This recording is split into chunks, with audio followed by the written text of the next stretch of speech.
What is next on? Oh, we have Michael Lyon from the Great Panthers going to review the toolkit. Okay, so the reason we're going through this is because at previous town halls and meetings we've had, there have been fantastic handouts that are just this wealth of information. But the temptation is always take them home, you put them on your desk, they accumulate, layers go on top, and pretty soon they're down in the carboniferous layer and get forgotten. So today I'd really like us to kind of go over what we've got, because there's some really important stuff here. Let's go through them page by page. On the first page of it, where it says what it means for seniors, is talking about this sequestration that's being held. You know, this sequester was supposed to be the doomsday thing that was so terrible that neither the Democrats nor the Republicans would let it happen, and therefore they would come to a reasonable grand bargain which would screw us. So that hasn't happened. There's been a standoff, and as a result, these cuts are about to happen.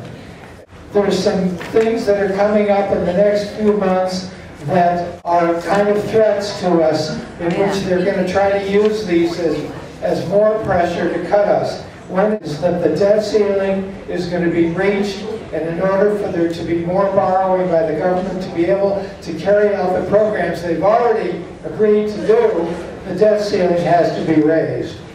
Another thing that's coming up is that these sequester cuts that have been put off a little bit for a couple of months, those are going to come up again, and that's going to be another chance for the right wing to try to put through all these cuts to our programs.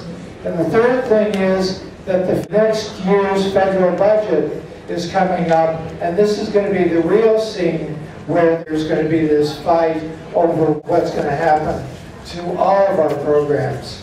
The next page, Smart Ways to Improve the Economy, talks about how we could really deal with the deficits that we need to do. And part of it has to do with what Jody was saying about allowing Medicare to negotiate for the price of prescription drugs, requiring that the drug manufacturers use the discounts that presently occur for Medi-Cal to extend those discounts to Medicare.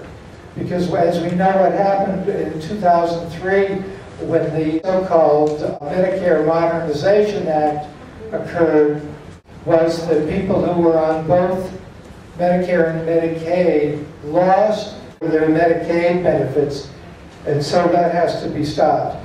We need to close the loopholes on the rich.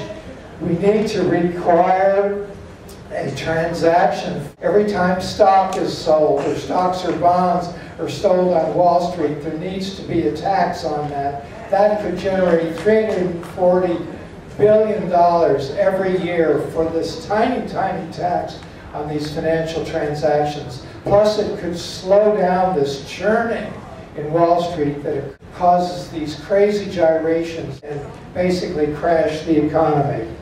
The next page talks about the chain CPI. The cut in the Social Security COLA looks like it's going to be the thing that Obama wants to negotiate away, and it's a disaster. A normal person earning money who retires at 65, 15 years later will lose $6,000. For a person 95 years old, it'd be the equivalent of 3 months worth of groceries that would be lost every year. The next page, who receives benefits in San Francisco, is a breakdown of who gets Social Security. If you don't have a toolkit, there's more of these toolkits that are at the registration table. This breakdown of who receives the different kinds of Social Security benefits in San Francisco: retired workers, workers on disability, spouses and children. How many people get Medicare and Social Security? How many people get Medicaid in San Francisco? The next page is perhaps the most important one. Is the things to remember about Social Security. That it's the most successful social policy. That we're going to need Social Security even more in the future. And it doesn't contribute to the deficit. that it's not a handout, that it's not in crisis, that by requiring the rich high earners to pay the same Social Security payroll taxes we pay, that it could go indefinitely. That Social Security's trust funds benefits must be paid back by the federal government. The next page has a great fact sheet on the effects of the sequester. And finally, the last 2 pages are letters that you can send to the editor and guest column, things that you can submit to your local paper. Toolkit is a wealth of information. We need to keep it, and we're going to be using it over the next few months and even in the next few minutes. Hi?